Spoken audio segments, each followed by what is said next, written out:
now what we're going to do is, we're going to do a cool down, and this is always important to do, especially after whether you've been doing one of the HIIT videos, whether you're doing a live HIIT, whether you've been out for a jog, whatever it is, it's always important to cool down to make sure that your heart goes back, because if you feel your heartbeat now, you'll feel like it's pretty high if you've been working hard.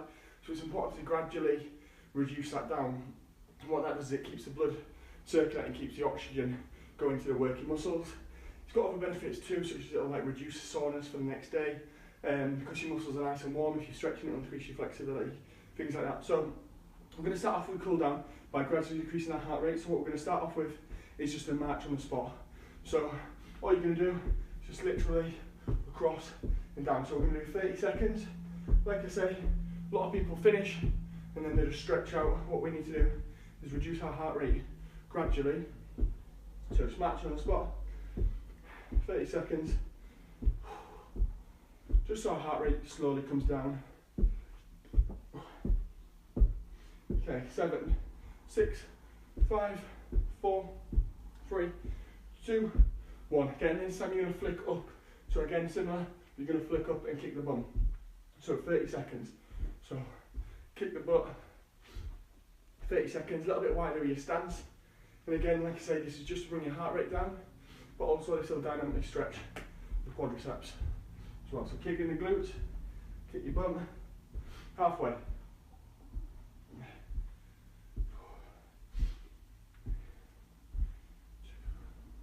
Okay, what we're going to do now is we're going to go down into a quad stretch and hip flexor stretch. So I'll show you from the side. So you're going to go down onto one knee. This leg stays nice and flat. This one comes forward. And all you're going to do is just gradually lean forward till you feel a stretch on the quad. If you want to feel it more on your hip flexor, you lean slightly further back and squeeze your glute. And that will stretch the hip flexor out too. So we're just going to hold this for 20 seconds and then we're going to switch legs. So like I say, because your muscles are nice and warm, this is a great time to be stretching. It's also an amazing time to be drinking water as well, because your body will just soak, your muscles will just soak all that water up. Okay, switch legs. So exactly the same, so place that one down, this one goes forward. Oh, this one's tight. You might find that one leg's tighter than the other, it's quite normal. So my hip flexor feels tight on this one. So remember we're doing 20 seconds, so I would say, when I cool down, you want to be looking for about 20 to 30 seconds each stretch. 3, 2, 1. Okay, then what we're going to do is turn it into a hamstring stretch. So you're going to straighten this leg out. You might find you need to maybe hold onto a wall to get a bit of balance, or hold on to something. And then what you're going to do is slowly lean forward. Keep the back as straight as possible, and you should feel that across the back of the legs, across the hamstrings there. So like I say, if balance is an issue, just hold onto a wall or grab something to hold onto. Again, we'll hold for 20 seconds. So you should be able to feel the hamstring stretch. You can have the toe up or down, whichever you prefer. 3, 2, 1. Okay, switch. So switch to this leg. Like I say, lean backwards, have that nice stretch across the back of the hamstrings. Always important to stretch the hamstrings. A lot of runners in particular, sprinters, can get hamstring injuries. So this is a great time to increase your hamstring flexibility by doing these stretches.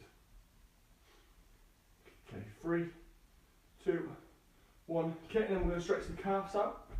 So all you're going to do, like up against a wall, or you can do it standard, you're just going to straighten the leg so that when the leg goes backwards, you bend the front knee, keep the back leg straight, and then push down the heel into the ground. So you're just pushing the heel into the ground of the back leg, and that will stretch the calf out. So because we've done quite a bit of jumping during our HIIT sessions, or out on the pavement if you have been jogging or out running on a treadmill or anything, your calves can take a bit of a beating and a lot of people forget to stretch them. So it is an important thing to stretch. Okay, switch.